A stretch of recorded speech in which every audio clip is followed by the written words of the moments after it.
Okay, so we already know the United States tourism industry is in trouble. And right now, we're in a bit of a weird phase because the World Cup is happening in the United States, Canada, and Mexico. And that's where the media's attention is right now. Painting the picture that everything is great, although in some cities, they're not doing as good as others. And I'm sure we're going to hear more of that. But this isn't a FIFA World Cup video. And today, I actually want to talk about the Canadian tourism industry. Because one Canadian airport actually had to adjust its routes, and Canadians are taking advantage of it. But there are many Canadians that are staying within our country. And Cape Breton is off to a great start this summer, as well as Cochrane, Alberta as well. It's nice to see these towns being able to take advantage of the tourist boom. And who knows, maybe for my international viewers, you might be interested in these Canadian destinations. So we're going to talk about all of this in this video, and I'm going to start off with the first report out of Halifax. Halifax Stanfield International Airport now offers 15 direct routes to European cities. That's a record for the facility, and it's leading to a 40% increase in transatlantic flights this summer compared to the same time last year. We are the most internationally connected airport of our size in North America, so we're very proud of that, and that just speaks to the investment from the airlines and from travelers wanting to connect through and arrive here in Nova Scotia. Now, we all know that Air Canada, WestJet, and Porter have drastically reduced the amount of flights going to the United States. And Air Transat, they just stopped going altogether. But airlines, they need to keep those planes moving. And instead of having them just parked on the tarmac, they've opened up new routes for Canadians to go to and international people to come in.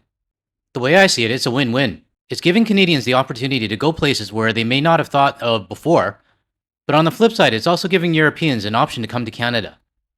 That 40% jump is much higher than the growth at other airports across North America. But the demand is here. We're seeing a lot of interest, and I think that's why the airlines are continuing to invest here. A travel agent in Halifax is also seeing a lot of interest in the direct flights to Europe. They say that's because travelers are going to pay similar prices they would flying to somewhere in Canada or the US. We are seeing some really affordable lead-in pricing with some of these airlines for those direct services from Halifax.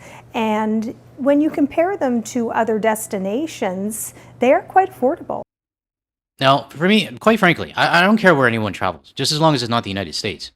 And whether we support our own economy and travel within Canada, or if we travel to allied nations that actually appreciate us, both are great options.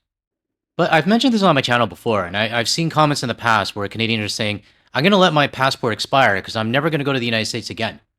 Personally, I think that's a waste. The world is a big place, and I think it's time for Canadians to start broadening their travel experience. And the airlines, they're making it a lot more easier for us to go to different destinations. Miller says cost is one reason there's a demand to go overseas. But also, she says it's been well documented that less Canadians are wanting to travel to the US ever since President Donald Trump started imposing tariffs on Canada and talking about making us the 51st state. The demand for the US and that particular market, it's not a surprise that that has decreased a little bit over the last year or two, but that's just opened up the opportunity for an increase in other markets, and that's why we're seeing such a high demand and more service into Europe, for example. If you are planning to use Halifax Stanfield International Airport this summer, it's probably best you give yourself plenty of time. Staff here are expecting their busiest summer ever, with an anticipated 4.4 million people passing through. Now, I've never been to Halifax. I haven't been anywhere east of Ottawa. I was in Ottawa when I was a kid, but I was only like 10 years old. Now, I don't really remember too much. But if I was back in Vancouver, I would definitely make a point to explore the rest of the country that I'm from. I'm not afraid to admit that I probably spent way too much time in the United States, and I should have spent more time in my own country. But I can't change the past. I can only wait for the next opportunity I can get. But I am glad to hear that Halifax is going to have a record summer this year. Now, for anyone actually flying into Halifax, Cape Breton is an area that you might want to check out. I know I would. But a lot of destinations around Canada were worried whether or not they would get tourists this year, mainly due to rising gas prices. But Cape Breton, they're not worried about this at all. Let's take a look. To fill up in Sydney on Wednesday, it will cost you more than $1.70 a litre for gas. Prices at the pumps continue to fluctuate, partly because of the U.S. war with Iran. But at the Cape Breton Miners Museum in Glace Bay, it's not slowing down visitors coming to the popular tourist attraction. We get RVs coming all summer, and this year they started earlier, and there's more of them coming. So I would say that gas isn't really going to affect our summer season. In all honesty, I'm really glad to hear that, because I don't want our Canadian cities to be affected by some spray tan idiot. But since CBC was interviewing somebody from the Miners Museum, I decided to take a look at their website myself. And it definitely looks interesting. Kind of reminds me of Britannia Mines in BC. And it looks like you can take a tour and also eat at the restaurant as well. And also, the admission and experiences are anywhere between $10 and $25 for adults.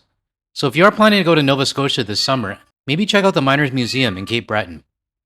That's good news for Mary Pat Mumbercat. The museum is still trying to bounce back to pre-COVID numbers when it saw more than 15,000 visitors through the doors annually. We got up to over 12,000 last year, so and we're going up incrementally. We're not going up in big lots, but incrementally we are going up. So I would say we'll get up to 13,000 this year. Gas prices can have an impact on travel. And, you know, as a destination, that's something that we always look at and keep a close eye on. And, you know, but luckily, most of the bookings were done, it seems, earlier this year. Now, if you missed my live stream with Professor Wayne Smith from the Toronto Metropolitan University, he gave his prediction on what the summer season is going to be.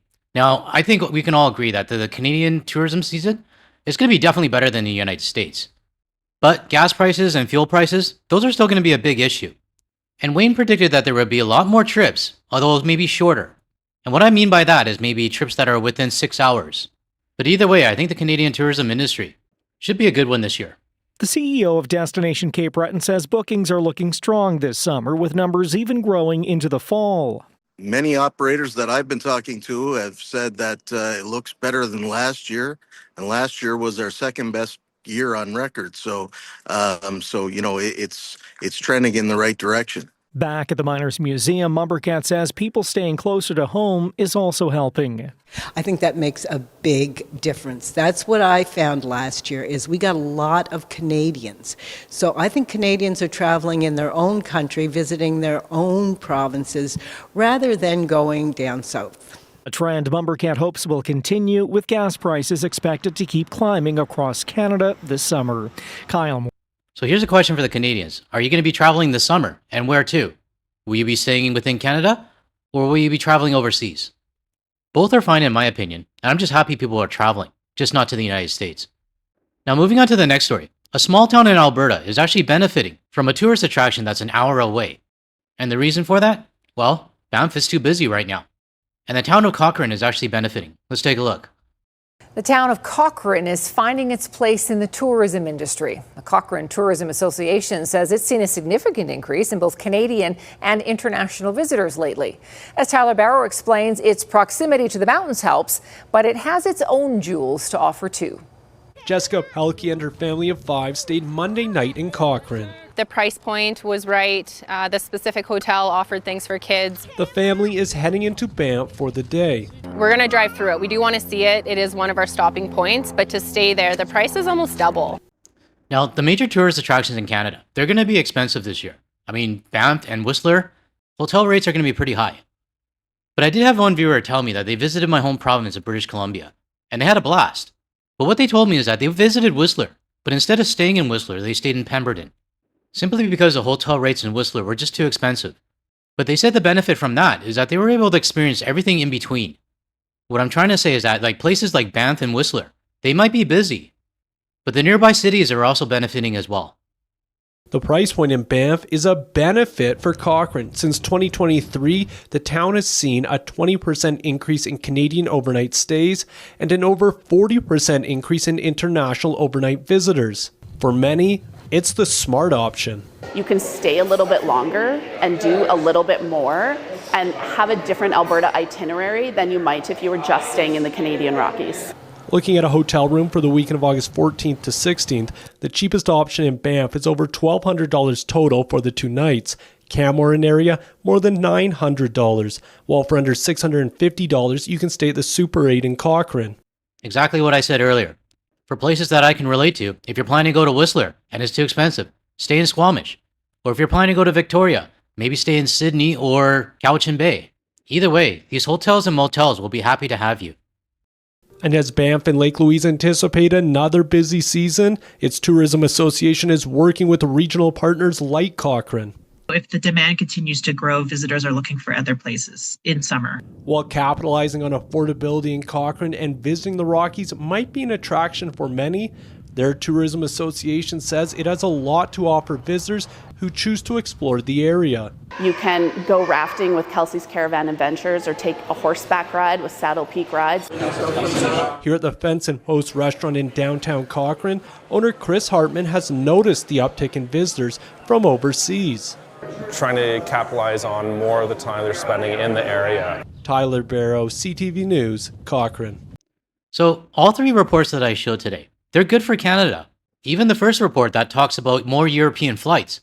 Because if the plane's going to Europe, it has to come back. And when it's coming back, there's most likely going to be some Europeans on those flights as well. And personally, I welcome them to our country.